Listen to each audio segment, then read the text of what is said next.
حفل الإخوان المسلمين الأول في الإسكندرية بهدف تنشيط السياحة في مصر. في مصر.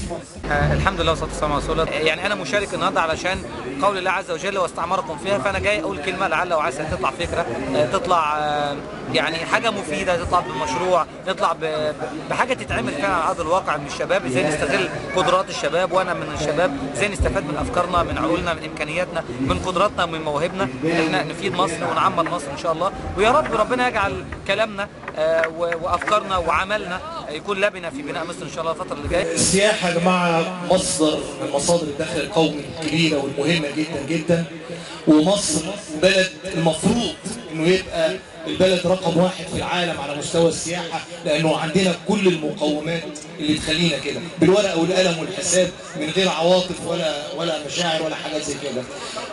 عندنا طقس معتدل مشمس طول السنه، عندنا تلت اثار العالم واكثرها قيمه وحلم من احلام الناس كلها انها تتفرج عليها وتشاهدها. مسطحات مائيه كبيره، البحر الابيض المتوسط والبحر الاحمر، قناه السويس، نهر النيل، البحيرات. عندنا سياحه دينيه، اثار مسيحيه، يهوديه، اسلاميه. عندنا سياحه علاجيه، عندنا سياحه رياضيه.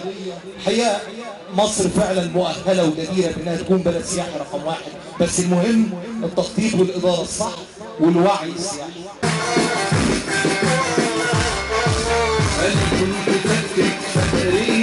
أتريك يا مصر غنية، والعز طلع من الحرمية، والفارس ينزل في الميدان،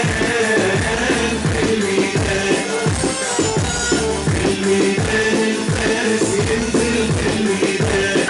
اللي باعنا أو خدعنا وزاد وجعنا وعاش حياته مستفز، طز اللي خلى كل شعبه يدور في ساقية لاجل حبة زيت ورز، طز. اتخلقت من المعايرة انه حرر ام مصر، حفظونا مصر امي وهو ابونا واللي حقق كل نصر.